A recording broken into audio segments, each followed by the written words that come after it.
Venezuela et le Brésil réitèrent le rejet de toute ingérence étrangère dans les affaires intérieures de la Syrie.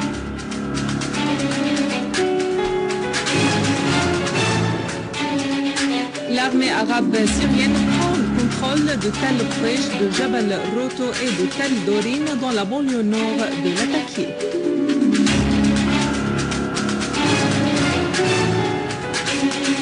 Arrestation du guide des frères musulmans Mohamed Badi en Égypte et deuil national suite à l'assassinat de 24 soldats à Siné.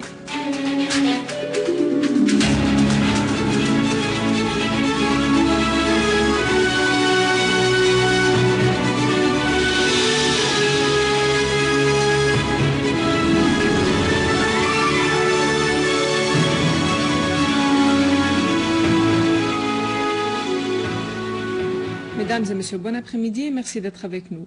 Le Venezuela et le Brésil ont réitéré leur rejet de toute ingérence étrangère dans les affaires de la Syrie et leur soutien à une solution pacifique à la crise.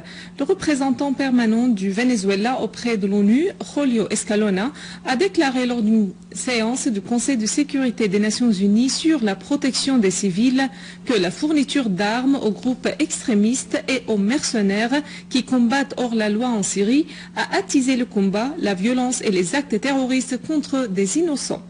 Pour sa part, la représentante adjointe du Brésil au sein de l'ONU, Regina Maria Cordeiro Dunlop, a confirmé que la contrebande d'armes en provenance de l'étranger vers la Syrie ne conduira qu'à une nouvelle escalade de violence au détriment des efforts pour la paix.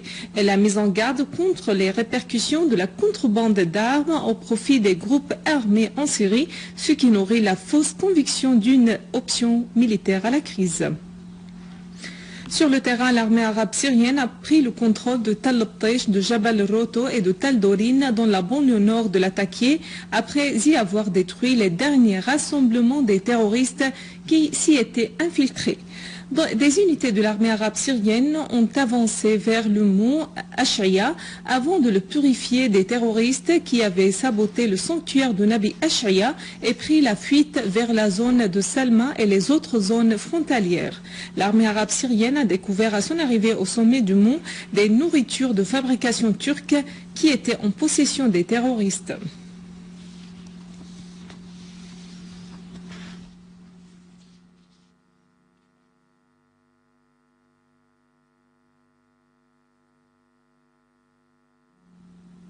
Une source haut placée a démenti la nouvelle véhiculée par la chaîne satellitaire d'Al Arabiya sur la prise d'assaut par des terroristes de la gare d'Al-Qadam des trains à Damas, affirmant que cette nouvelle est dépourvue de tout fondement et s'inscrit dans le cadre des nouvelles falsifiées que diffusent les chaînes partenaires dans l'effusion de sang du peuple syrien.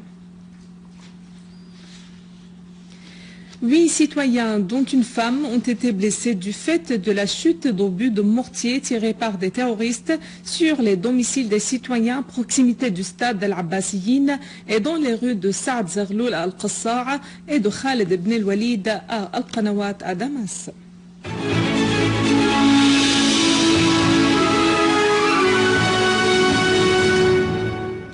La direction des prisons de l'occupant israélien a relâché le détenu Golani Fida Naïf Al-Wili du village de Majd al-Shams occupé après une détention qui avait duré 1 an.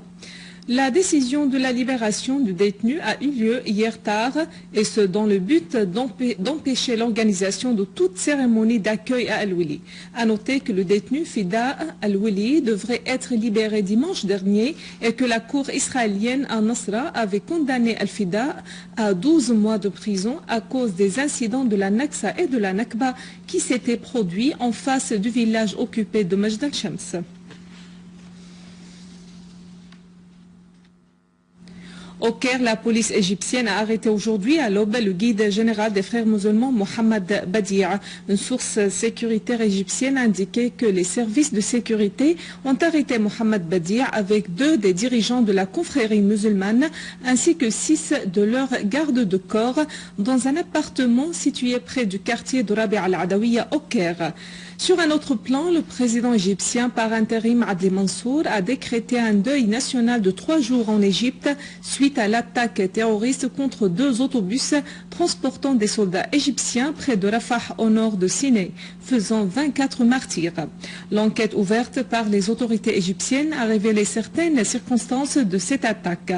Le ministre de l'Intérieur, le général Mohamed Ibrahim, a en fait révélé l'identité des criminels qui sont 18 terroristes appartenant au réseau d'Al-Qaïda, au mouvement djihadiste salafiste et au mouvement Hamas. La Syrie a condamné le massacre terroriste perpétré contre des agents de police égyptienne à proximité de Rafah au nord de Sinaï, le considérant comme acte terroriste abominable. Dans un communiqué, le ministère de l'Information a présenté au nom du peuple syrien les condoléances au peuple égyptien et aux familles des martyrs, estimant que le peuple égyptien frère est capable de faire face au terrorisme systématique. Les forces de sécurité irakiennes ont arrêté 63 terroristes d'Al-Qaïda qui ont avoué leur implication dans les attentats du jeudi sanglant de Bagdad. Aussi, ils ont précisé avoir reçu leur soutien financier du régime saoudien. De même, les forces irakiennes ont arrêté 3 terroristes au cours d'une opération de trafic d'armes entre l'Irak et la Syrie. La chaîne de télévision Al-Mayadeen a cité une source de la 12e division de l'armée irakienne, précisant que ces 3 terroristes arrêtés, dont un chef de la soi-disant armée libre, ont été arrêtés au sud-ouest de Kirkouk pour trafic d'armes et d'équipements militaires vers le gouvernorat de Deir ez-Zor en Syrie. La même source a révélé l'existence d'un réseau terroriste syro-irakien dans la contrebande d'armes.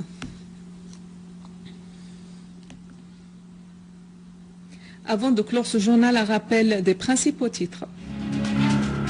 Le Venezuela et le Brésil réitèrent leur rejet de toute ingérence étrangère dans les affaires intérieures de la Syrie.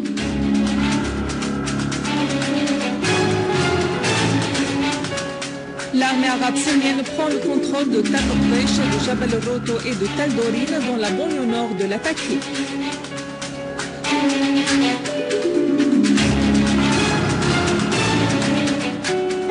Arrestation du guide des frères musulmans Mohamed Badi en Égypte et deuil national suite à l'assassinat de 24 soldats à Sinaï. Mesdames et messieurs, c'est la fin de notre édition. Pour la revoir, visitez notre site web syriaonline.sy. Merci à vous. Au revoir.